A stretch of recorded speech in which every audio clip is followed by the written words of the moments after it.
was 16 years old. I won't never forget it. We were sitting in the shooting house together. At least 16, 15, 16. We were sitting in a shooting house and all these deer started coming in. Man, I run that rifle out that window and I was finna shoot that's what we always did. I've been doing since I was little. Yeah. And that's what I let my son do. And that's what I'm going to let my little girl do. When they come out there, we're going to kill them. Yeah. And I won't never forget, I was sitting there, man, I got the gun out the window and got down, I was shooting a Ruger #1, 7mm Mauser, and it was a single shot, you know? Yeah. Man, and he reached over there and said, let's wait. And I said, wait. I thought about that in so long. What are we waiting on? Yeah. We ain't never waited. We'll shoot, then we'll wait on the next one to come out. Then we'll shoot it. You know, but I got to finish that story. Do you know what happened? I mean, I told him to wait. There was a good 20 minutes of daylight left, but there was probably during the rut or something, you know. Sure. And I mean, and I'm sure had done killed a deer or two that year or something, you know. But son, he was knotted into that scope. Yeah. I mean, you know, and I said, well, let's wait. And he went, wait. Hey, listen, true story. I'm watching him, but I'm watching Scan. All right, morning, guys. So, me and Coker and Brother Mark just got through with our little run. I'm gonna give y'all a little rundown. I'm on this afternoon. I'm gonna meet Brad Dye. Brad, I think he is a pharmaceutical salesman by trade, and but he writes for the Meridian Star. So he contacted me after after mine and Dad's elk hunt and just wanted to sit down and do a little story for us. I think he's gonna do like a 2-part, 3-part story just of our 26 years of elk hunting, and then we're just gonna talk just hunting stories, just our kind of the stuff that you know, some of the things he and I have done, and just through the years. So we're gonna sit down with Dad this afternoon over at his shop and just have a little round table discussion. So hope y'all enjoy it and appreciate you following the Fancers. And y'all make sure you like, subscribe. Let me know in the comments what do you think about it also. So appreciate y'all watching. There's Dad's bull. You just don't realize how big, man. His fronts are just awesome. Finished up his head there. Looks good. He's about as big a 5-point. I mean, he's a small 6, but golly, he's big. There's Brad Dye. He's gonna do the little interview talking to Dad. To keep from trying to run me off. I'm gonna go in here and show you a few things here. So that's back in the beginning. I think that's Dad's first bull right there in 1981. That's a bull I killed there. So here's kind of the starting of all our different elk. Golly, that's one I killed there. Them jokers humongous. Big bull. That's a big 6-point Dad killed. I don't know, it's kind of hard to tell in here. There's a big bull he killed with me and Aiden. Big, man. Look at that. Look how long. Another bull I killed there. That's our biggest bull. That's I think about a 390s. But I mean, just a giant bull. More there. These are all Aiden's deer. These are deer Aiden's killed. Big mule deer Dad killed. More deer, more elk. Another big bull. That's one of my bulls there, cool. And then bulls here. Another one of my bulls there. So that's it, anyway.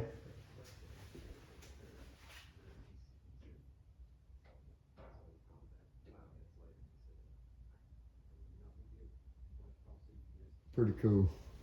I said, now what are we talking about? He said, $21. I said, thank you, please. So I get my stuff, and it's, you know, I use Tabor's here now. Well, that's where I worked the last 2.5 years. Okay. You know? If there's any nuggets, we can Sit put in down. there. We might as well sit down on here. But my, you know, what makes Phil Fancher still able to go is my relationship with the Lord Jesus Christ. I mean, I'm a pastor too. Well, that's what I was going to ask you that. And the most difficult thing in my life was I was a really big 3D archer Yes, as sir. well as a hunter. Yeah. You know, when I grew up, as far as Attala County goes, if I wasn't the first person to ever kill a deer with a bow and arrow, Yeah. you know, that was Yeah. just unheard of.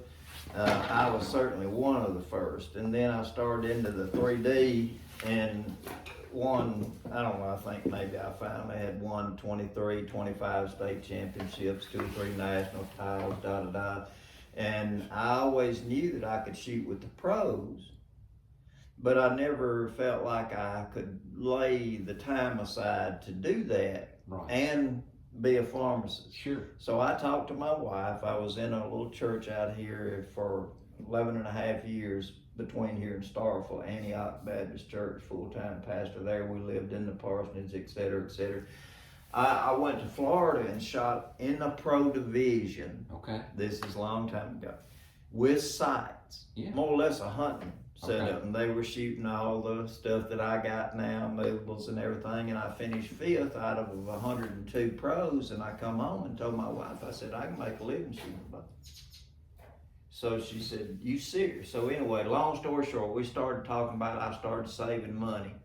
The next year, I was going to turn pro in the first event of the year. Okay. And if I did well, I was going to quit pharmacy. Yeah. And start just shooting a bow for a living.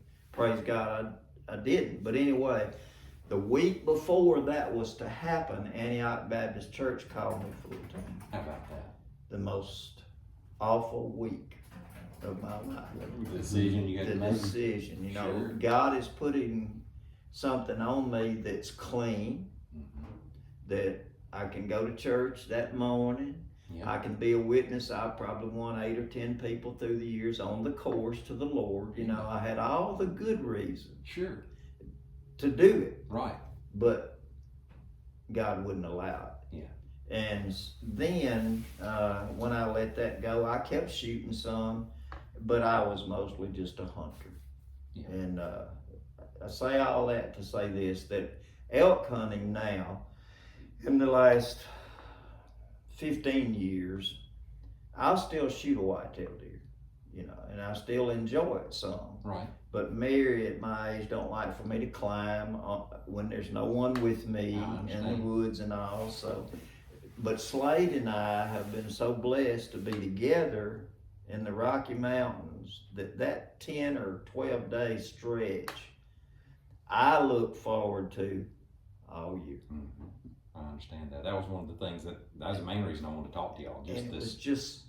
it's just something, you know. Well, and like I said, I think he started going in, I think 78, because I talked to Tim day before yesterday, and he said the first year y'all went was in 81, and that's what I thought I had heard him say.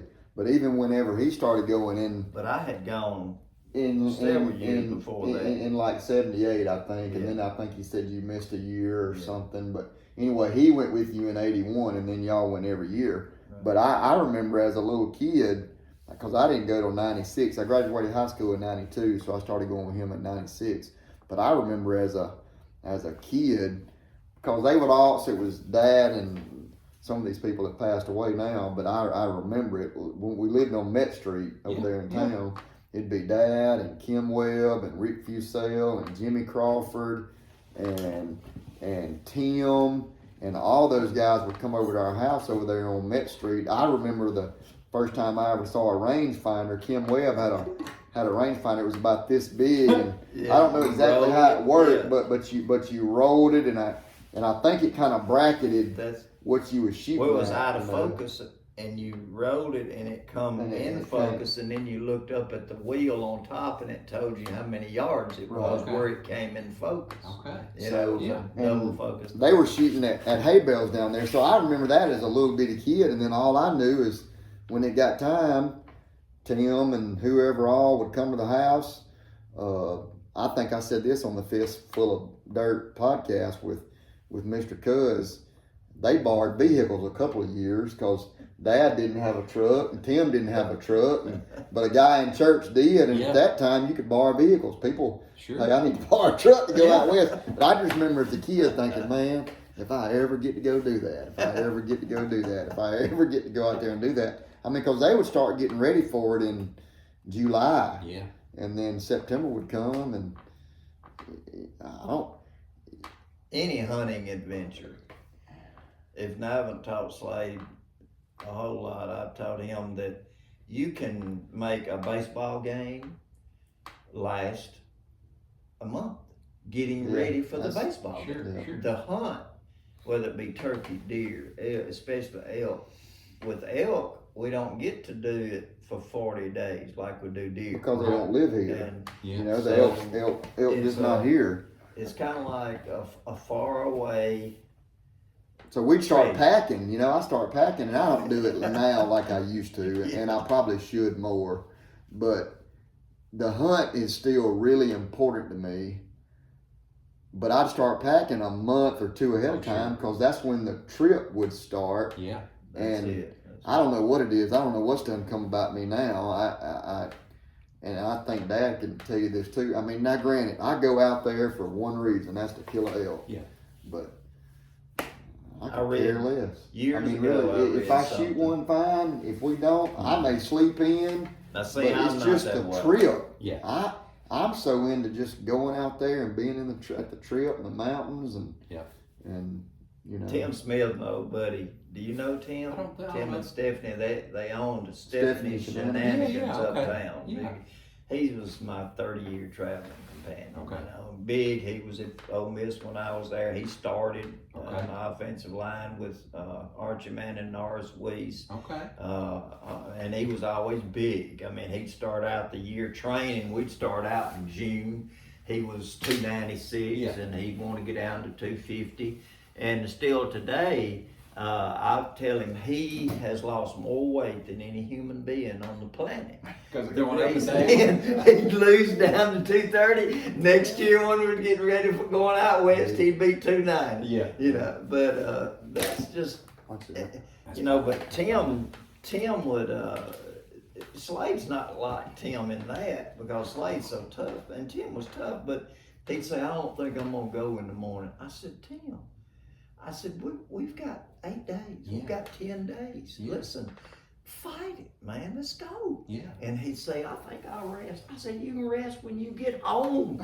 I mean, and today it still does me that way at 70, almost 3 years old. I mean, I just go, this year I got caught in a storm. I mean, in a rainstorm, and like it wasn't no regular rainstorm. For 4 hours, it rained so hard you couldn't see. Where was I? I was You were out jogging. there, huh? I mean, I can dry off when I get home. Yeah. Yeah. Yeah. But it's been a fun and wonderful journey, and my entire and Slade's too hunting career, from squirrels to turkeys to deer to elk to caribou to whatever. God just seems to me has had His hand on it. Yeah. When I was 13 years old, I shot the first wild deer I'd ever seen. The next year at 14, the little club in McCoo, Mississippi, we had 9 or 10, and we'd kill 7 deer, 9 deer. Well, Right. I'm not going to tell you, but I killed most of them, Yeah. because I hunted. Yeah. I've told a lot of people, I was hunting alone in the woods, in the swamp, in the Occonookee Swamp when I was 9, 10 years old. That's not a good thing today, but no one paid any attention to anything like that way back then. Right. I went hunting to shoot something. Mhm. Now, I think Fred Bear said this greatest. He said, we kill to have hunted. Yeah. And when you really grasp that, you get the meaning of it. You know, when, oh, I harvested this grape. No, you didn't. You killed it. Yeah. Then you gutted it. Right. And then you Then you skin it, and then you and then clean you it cut up, it and up then and you ate it. ate it. You didn't you harvest turnip greens. Yeah. Right. I mean, right. and I that's just a pet peeve of mine. I mean, but people today don't like to hear that kind of stuff. Yeah. But some do. Yeah. Some are not bothered by it. That's Right. why, if you watch some of Slade's Fall of the Fanchers, I mean, it's blood and guts. Yeah. I mean, and there's nothing wrong with That's that. part of That's the hunting. reality of the world. Yeah.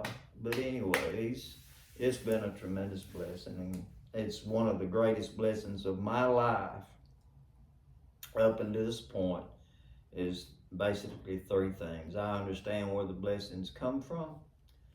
God has been such a gracious God to me at my age and still able. And then to have Slade with me, my blood, and his passion is almost as deep or as deep as mine. And how many men with a son can say they hunted together that much? Yeah. For that long. Yeah. Yeah, it's not many. I'd like to know. I don't know if. I agree. There's some out there, but not as regular and as dedicated and as. I mean, we've hauled a lot of 26 meat years, together. yeah. now, Oh, yeah. I tell you. A whole bunch of it. I mean, 26 years of it. So he don't remember a lot of it. I remembered a lot of it. He does. He don't. I had a remember bad it. stroke, and I recovered most of it. Yeah. But I was just telling Mary, she's talking about a funeral that I did. Mr. Jamie Higginson, you remember? In the church we were at, a little church out here in the country, and she was talking about how much food that little church had on the table and all the people that were there and everything. And I told her, I said, Mary, in my mind, there was about 10 people there. Yeah. And there wasn't enough food to feed nobody. And she said it was a spread to feed. So, you know, there's little things like that. Yeah. And- That's But that's just, hey, I use it a lot though. With her, I say, baby, I don't remember, you know. that's what you talk about, that relationship with you guys. You know, and I always tell everybody I had two dads. The dad that raised me, taught me how to hunt, and then my father-in-law became just like a father to me. And growing up so where I grew up in North Mississippi, we had two hunting clubs we were in. The first hunting I ever did was coon hunting. That's what we grew up raising hounds. Totally lost on. Yeah, it is, and it would really help the turkey hunters and everything else if that would come back. Sure. But anyway, so I say that. So Dad, coon hunting, small game. Well, then I just got on fire to deer hunt, and he didn't grow up deer hunting. There weren't any. And, he said, "Well, I'll do it." He said, "But if we do it, I want to do it with a bow and arrow." And I said, "Okay." So we got outfitted, and it's funny because I love Peterson's store, and Mike is a relative of Gina's family. But I had three little stores. I'd make a circuit during the summer riding my bike, and but what I say my dad and I would get out. You're talking about shooting hay bales, made me think of it. And, we would, we'd have competitions, and the winner had to buy the Coke and Nabs at the store, which. But I remember many trips with my dad, and I remember just as vividly the first deer that I ever shot at with a bow, and I missed. And I remember because I'd ordered all my, back then there was a archery shop in Tupelo, but we ordered stuff from Cabela's and Bass Pro. Sure. And I can remember, man, I was in tune to that that's UPS right. truck. Yeah, We you knew when it lived was on a coming. dead end Yeah, dirt road. yeah. And I can remember that. I can still remember hearing that truck come. Yeah. Got all my stuff except my quiver.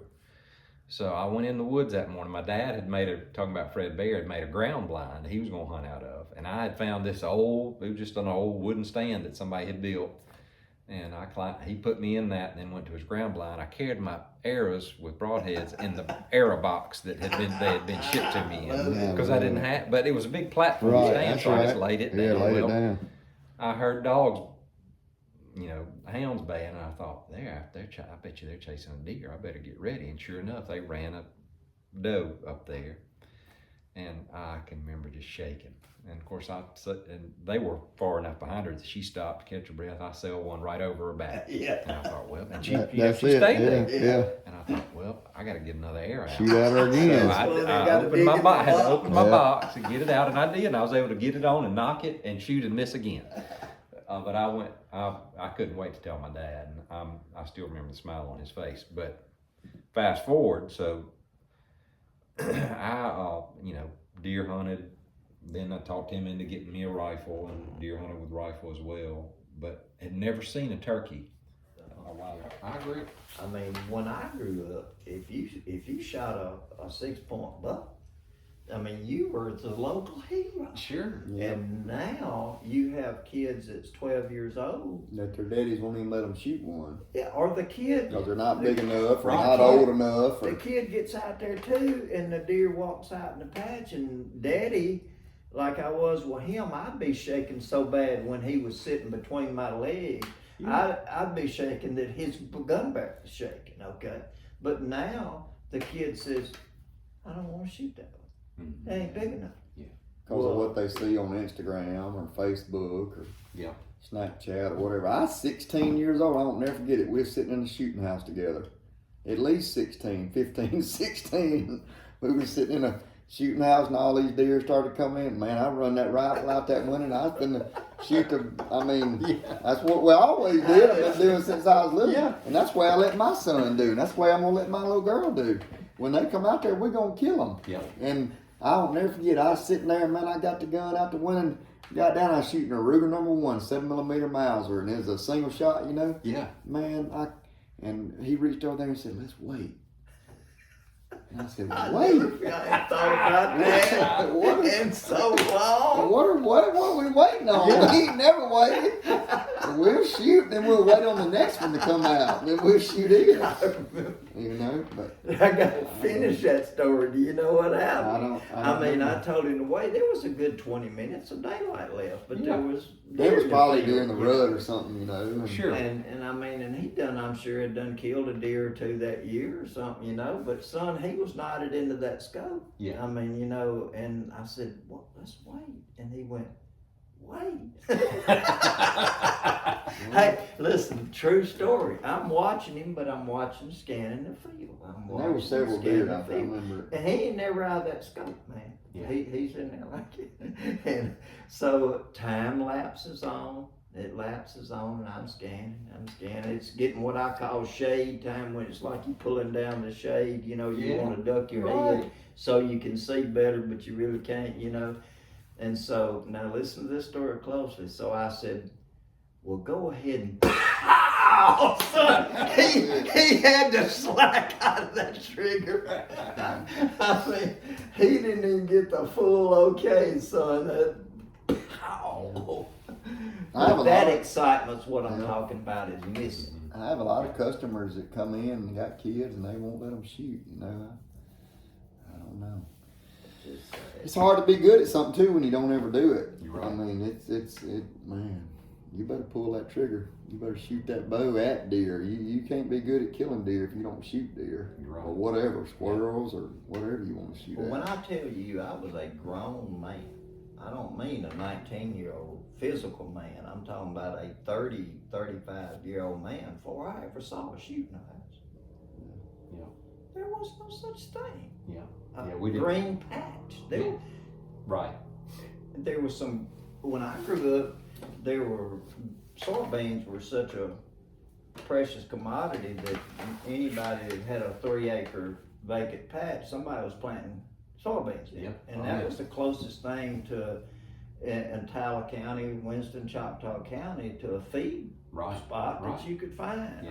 I mean, I was a grown, mid-aged guy. I never heard Well, of such. and it's the same way with the elk hunting. I mean, so 26 years we've been going elk hunting, and probably not till See, I've been in Starkville working. This is my 13th fall in Starkville working, and nobody elk hunted. You didn't. You could talk to a pile of people, and nobody ever bow hunted elk. And I bet I got 20 people, 30 customers, 20. Maybe not. No, it's not gonna be 30, but I bet I got 20 customers that have been out there elk hunting this year. Sure. You know, and it's TV and Yeah. and stuff like that really, and people go a lot more now than, I mean, used to you just didn't go. I mean, I don't know how old I was before I went to Starkville. Yeah. I mean, I was way on up in high school before I had ever even been to Starkville was a long ways. Yeah, know? dang it. Now you jump in the truck and drive there to work every day. Oh yeah. It's everything has morphed into the hunting community. When here again, I may catch flack, you know, I don't know what y'all gonna post, but if you hand pick, I mean randomly pick 25 grown men in a deer count today, they ain't 5 of them know how to deer hunt. Yeah. They don't know which way north is. Right. They don't know which way the prevailing wind is in that area. Mm-hmm. They don't know what a browse line is. Yeah. They don't know how to read sign where the buck was. The doe were traveling here, but the buck's traveling over here. But when we grew up, Yeah. there was no such a thing as go sit down and wait on a deer. Yeah. You had to get out there and Right. learn. Or game cameras. I tell or- Slade all the time that the number one thing to being a good hunter is to be a woodsman first. I agree. Yeah, I agree. If you know about the woods and coon hunting, Oh yeah. that's probably teach it. where you learn. That- It is. squirrel It hunting. is. Yep. That. Yeah. And but those days are, they're just hard to find real hunters. You got like Slade. All right, this But year. I think you can for still do instance, it elk hunting. I mean, This year, I don't know what as many people as he sees. And when I was doing it the first time, I was killing an elk with a bow and arrow. Everybody like, huh? Right. And then we'd go out west, but mostly we were hunting mule deer. Okay. I hunted north central Colorado when 30-inch mule deer were everywhere. Right. People look at you like that's a preacher story, but I've seen 19 25 to 33-inch bucks traveling Yeah. together. Yeah. And some of them, they're standing timed, like that buck right there Yeah. would have been a baby. Yeah. I mean, in some of these, but anyway, those days are gone. Mule deer do exist, but it's gonna cost you 15 grand to Yeah. shoot one like that, and back then they were everywhere. And then the elk began to take over the number one position in Colorado instead of mule deer. Okay. And then the same in other states too. Yeah. But still, as far as somebody that you knew in the 80s Yeah. that took their bow and arrow and drove to Colorado, Wyoming, Utah, elk hunting, how many did you know? Well, that's what when you were talking about your church between you and Starkville. So I grew up in a little it was a 2-way stop town that became a 4-way stop town about the time I graduated high school. Attendance I like in K through 12 in one spot. Yeah. My little school, they played for the state championship in baseball several times the past few years. But at one point, if you Googled top 10 weird high school mascots, we were in that list. We were the East Union Urchins, but we had a seahorse. Yeah. We had a seahorse as That's our right. mascot. I think they played Taylorsville this Yeah. year and that's who put them out. But so at my church, and it was I grew up in a small. I say it was a fairly large Baptist church for the size community we were in, and I had a huge youth group. But I can remember that, and you saying the food at that funeral, we had potlucks all the time, but one of my best friends, Trey Humphreys, his dad was the only person that I knew that wasn't somebody I'd read about that went out west and elk hunted. Mhm. And I think he actually went with a rifle. I don't think he bow hunted. But I can remember the first time that I had elk, and it was just something that Trey's mom, Miss Martha, had fixed in a crock pot for one of the potlucks, and I thought, I've got to have some of this one day. One of these days I'm going to do it. I kind of lost my train of thought. Now, what I was gonna say is, for Slade, this year at his store, I would venture to say in the 30s at least, or 40s, people will say, I'm going next year. Yeah. How many times? Yeah. I heard that. Brother Phil, you saved me a spot next year. I kind of ran the bow hunting on that ranch in Meeker. You know, it's 14,000 acres. And I he tried sold to put bows out the together- drugstore too. Okay. Yeah, For PSE for a long time. we'd get back and then the procession of people would come. How'd the hunt go? Brother Phil, I'm going next year. Well, hundreds of times you hear that, but Sure. people just don't do it. Right. And one of Slade's favorite things, he said it on the podcast with Cuz. And Brother Phil, what do I do? I said, look at a map, pick a spot, and go. Yeah. Get in the Get in truck. your truck and go. Yeah. And you're not if you're going, and I used to tell people, Slade's heard me tell people that were going to go with us. I said, if you're going to shoot a big mule deer and an elk, stay home. Don't go with us. Yeah. But if you're going to have an unbelievable time, Yeah. see things you've never seen, and learn something about the Rocky Mountains, you'll have a grand time. Yeah. And that's what we have. I had a guy that was in Alaska. I hunted in Alaska twice. That when we were flying out in that little 2-seater the first time, he said, Brother Fancher, he said, you fixing to leave Alaska, but Alaska will never leave you. Yeah. And that's sort of what happens when you hunt in the With Rockies. that, yeah. It's, For sure. I mean, It's I've yet to, well, I've turkey hunted out there, not in the Rockies, but South Dakota. But we go, and I wish it were a lot more frequently.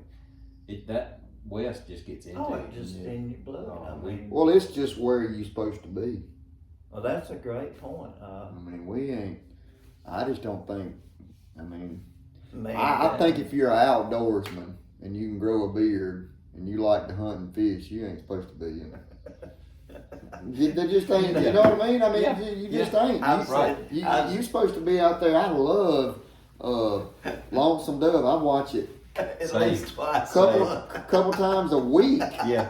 And I mean, I do. I mean, I really do. I laid there last night and, Yeah. and I started it over. And same thing with Jeremiah Johnson. I mean, Oh, I yeah. just, you know, I don't know that I could have made it back in those days. Oh, But I still think if you a dude, you're supposed to be out west. I agree. You Every time just- we go, I'm like, I just. Yeah. You, You one ain't of my supposed to be favorite standing on no verses of concrete. scripture in all the Bible is let me see exactly how it's put. It's talking about Esau, and you know when he was talking to his dad, you know, Abraham was really, really sick, and he laid his hand on him and he said, "Take your quiver and your bow, and go to the field and fetch for me venison that I dearly cherish." And then they were talking about the difference in Esau and Jacob. Now listen to this. This is big. God said about those two men, Esau was a cunning hunter and a man of the field, and Jacob was a plain man living in tents. If that don't ring your bell, Yeah, you're right. that's our Creator saying that Esau was a cunning hunter and a man of the field. And then there was another guy that was just a plain man. There's a lot of plain men out You're there right. now. But You're right. You're exactly right. I got a buddy that said years ago that I hog hunted with, been hog hunting with him for how long, Slade? Me and Larry been I hunting started together. going when I killed my first one when I was 10. 30 That years. age, yeah. I'm He 46. said, you'd be surprised at the number of people in the United States of America. He's an old country boy just like us. Said these people would starve to death, sit on their front porch and starve to death with a cow across the road in the pasture. Yeah. And I thought, they wouldn't know what to do. You're right. What they gonna kill it with? Yeah. And if they killed it, what they gonna do? Right. I mean, Yeah. eat the hair? Yeah. I mean, they don't know Right. how to skin it. They don't know how to butcher it. They don't know how to gut it. And that's the picture. See, we live such protected Mm-hmm. lives in the South of being hunters and Yeah. guys that work on their own stuff, but inner city America. Well, you're a male, ain't you? I mean, you got a knife, you got a compass. I mean, go hunt. I mean, that's the one thing people ask me all the time. You know, what outfitter do you go with, or you know, I mean, we've hunted a bunch of public land, lots of public land around Pagosa Springs and Silverton, and y'all went with that cowboy, you and Larry and Tim up around. Where'd y'all go? Right north of Durango, on the Hermosa Creek drain. Yep. But we just never have used outfitter. Never have even thought about calling an outfitter or a guide. You know, I really don't want anybody telling me what I can't do when I can do it. Really, I had one little experience with a guide, and he didn't know which way east was. I mean, that was this the on very elk first year. The very first year I ever went west. Okay. I mean, and it was on an elk hunt in Chama. He was a 23-year-old guy. I mean, I was gonna say he didn't know much more than Mary, but it wasn't far behind that. He wouldn't get 100 yards off the road. You know, he was probably because he didn't know what the directions were. He didn't want to get lost. I mean, you know, but that's the reality of so many. Now, I don't mean that so derogatory towards good outfielders and outfitters and guys. Because there are good ones out there, right? But, sure. But your chances of getting a jam up one for less than 10 or 15 grand is pretty slim. Yeah. I mean, you know, but it's just. We've never paid that kind of money either. I mean, people. I don't know, but I don't know what people. I know I have customers that say, "Man, I bet that hunt was expensive," and I mean, you know, you could go out. I mean, your tag's one of the most expensive parts. You know, elk tag in New Mexico is $726. Colorado's about, I think, $656. You know, something like that. So you could take. Hey man, I paid 90 years ago. Yeah, I mean, you could take $1,500 and go to Colorado and go elk hunting easy. Yeah. You know. Well, that's not, when I started traveling the turkey hunt, Gene, I mean, the kids were small. They were both in private school in Meridian. We didn't have any money. And I was like, I'm going to do this, you know, public. Well, a young man that's in halfway to better physical condition and wants to go elk hunting with a bow, it's real doable. Yeah. I mean, it's just really doable. Now, mule deer hunting, a different story. Now, but elk hunting, elk have become so plentiful through the Rocky Mountain Elk Foundation and their work in the state of Colorado. And the ranchers. The ranchers. It's just doable. But the problem is everybody wants to. Yeah. But they ain't sold out to. Sure. The same way with church work, same way with detail men. I mean, it's a job instead of they're sold out to it. Athletes, you know, just people just aren't in general anymore sold to it. But for us, it's a way of life. Yeah. It's what we're doing in September. Barring a major catastrophe, you know, we're gonna be elk hunting somewhere in September. No questions asked. It's been a blessing, been a great joyful experience for me through the years, and I don't know how many more years I'm not able now. I mean, I'm able to hunt. And it's like I tell Slade, he'll say, well, I'm going so and so and so and so. Well, we used to hunt together constantly, but now, very simply, I can't keep up. Yeah. Now I tell him, I can get there. You just gonna have to give me a while. Right. I'll just have the elk dead and done by the time he gets there. Well, I saw. Let's see. So you use the I guess the electric bike some. I saw you had a flat on. That bike was kind of a prop as much as anything else. I wondered if that. I took it out there thinking I was really gonna be able to use it, and it was handy.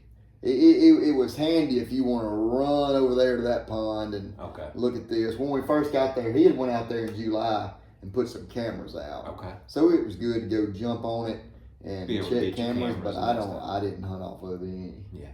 You know, now when the day he killed his bull, I had went on it because I was going just a long ways and it was gonna save me some steps on the front end. So And when I met you, you were already on the way over there to go get your bull. Because, well, we were actually able to get the truck halfway decent to where his bull was.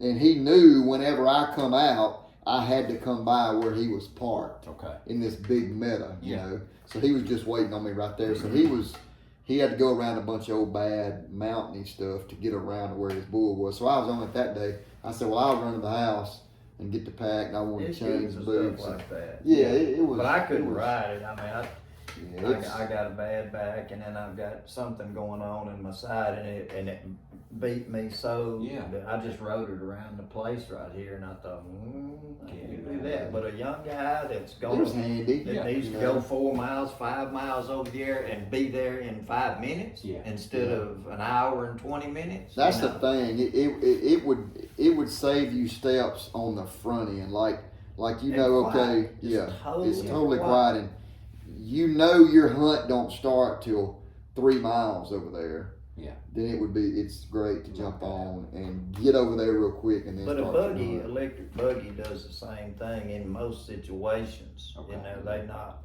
rough terrain things. Yeah. But anyway, that's all that to me is used to. And We hunted a ranch in Meeker that was about 17,000 acres. The guy that owns it dead now. I mean, we rode 3-wheelers and 4-wheelers all over it. You know, we probably spooked a bunch of elk that we didn't realize. Slade, I don't remember exactly how this transpired. I several years ago, 5 years ago now, my hog hunting buddy and I went to Colorado and hunted, and Met me in New Mexico.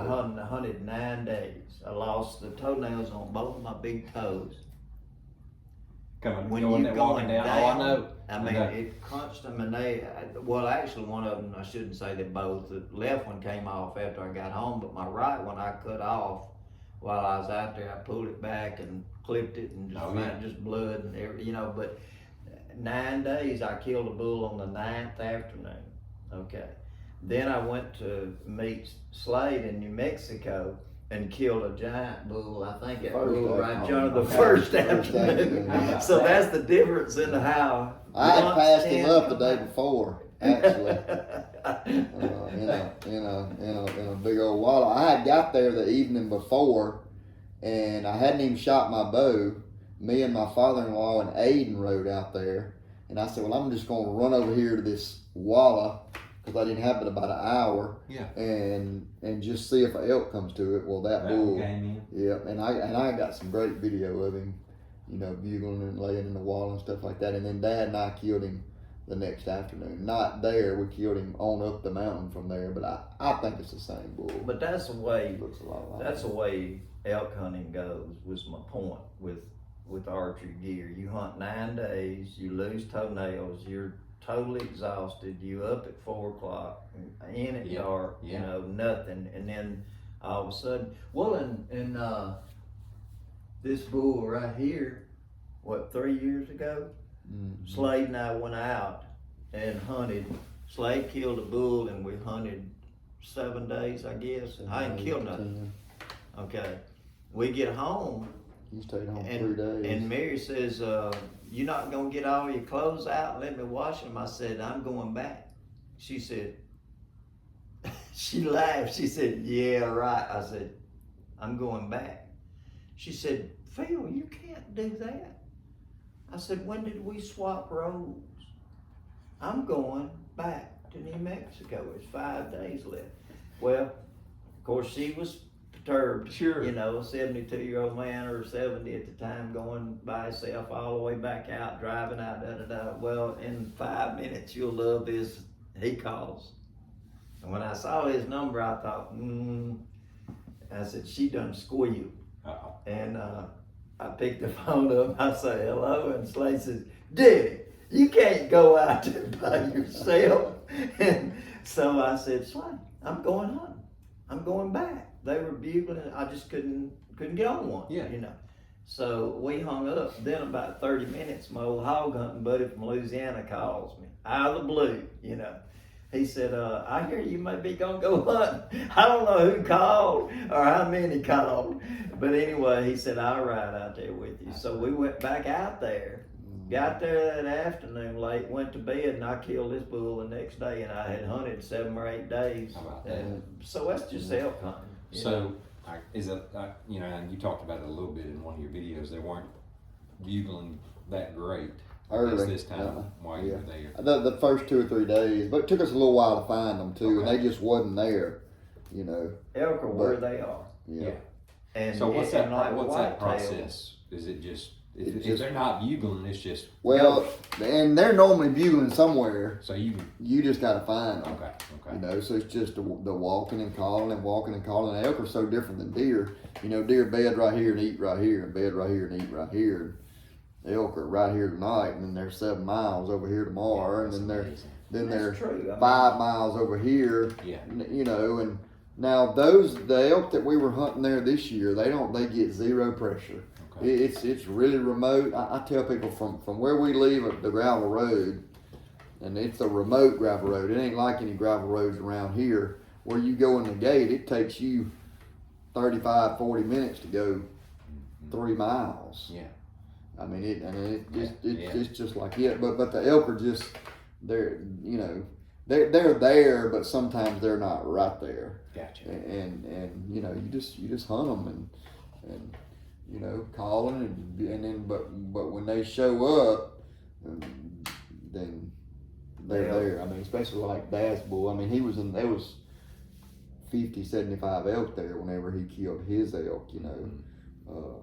But I wasn't looking at any of them. I could hear them. Yeah. Okay. You know, down in, and I was headed to them because I knew where they were in the meadow down there, the bottom end of the meadow with wallows down there, and they were just screaming, and I was headed there, and I saw the 2 bulls. But it was a kind of big, leave, yeah, and it was a big herd of elk. big herd. It's a lot more skill to kill mine. My bull was by himself, and he was a quarter mile from me. Mine was a whole lot harder to kill than his one. So which one? Who's crashed into the tree? Daddy's was did. that Yeah, yours? yeah. Okay. I hadn't gotten to watch that yet. I just saw your post. Yeah, mine died in the meadow. I actually got video of mine dying in Okay. the It took meadow. his 5 minutes to die. Mine died in about 45 As soon as I shot I've mine, watched I grabbed my 8 of phone. the last 9 I've killed. I've watched them fall within That's a good feeling. 4 or 5, you know, Yeah. 40 or 50 yards, and sometimes just right there. Yeah. I mean, they really can't. Slade, one of Slade's things, they can't tote it. Yeah. If you put that broadhead in the Yeah, right place behind his shoulder, he can't tote it. They remind me a lot of a rabbit. Okay. Did you ever do any rabbit? Yes, sir. I mean, Yeah. you shoot him. You know, get you knock a 2 rabbit in the head. You get Yeah. 2 number 7s in him, and he Yeah. just dies. You're right. You And know. a squirrel kind of like a deer, you know. Yeah. A squirrel hard to kill. In fact, my But you neighbor. better hit him right. Yeah. You know, Yeah, 'cause yeah, they're with that big, big strong body, animals. You know. So. Yeah, the last rabbit hunt I went on was with my neighbor that just passed away, Jim Sanford. Oh, out sure. here. We hunted at Trim Cane, and with my father. Love Mr. Junior. Man, Oh, used man. to stand that deep. Hey, what's going on, guys? So I'm gonna finish up. I'm doing a little burning out here this afternoon, trying to do some work around the house. Dad and I met with Brad Dye yesterday afternoon and did the whole elk video. Brad is a pharmaceutical sales rep by trade, but he does some writing for the Meridian Star. So anyway, we want to do a little write-up on Dad and I about our 26 years of elk hunting. So we went over to Dad's there where a lot of our elk heads, and they're at his shop where we skin the deer and stuff. Anyway, did some video in there. So I was gonna edit a lot of that out, but I don't know. I just felt like the best thing to do was just let the camera roll and do it all. So anyway, I hope it didn't bore you guys, and you were able to watch it all, and hope you enjoyed it. Hope maybe it was informative. Anyway, it's just kind of our story and kind of what we do. But appreciate y'all following along. I've had a lot going on. Aiden's been playing some baseball. I don't know when I'll post this video versus when y'all will see when we went down to Jones and to Southern Miss, but we're getting ready in a week or so going to Jupiter. It's the World Wood Bat National Championships. Aiden's going down there with the Los Angeles Dodgers scout team. So we'll be down there a while. It's a pretty big tournament. I don't know how many teams, tons of teams. Perfect Game puts it on. So hope we'll get to do a lot of video in there, but I won't bore y'all anymore. You've been watching all this video. Thank y'all for watching. And make sure you like, subscribe. Again, we always appreciate all of our followers and subscribers, and we'll see y'all in the next video. Appreciate you.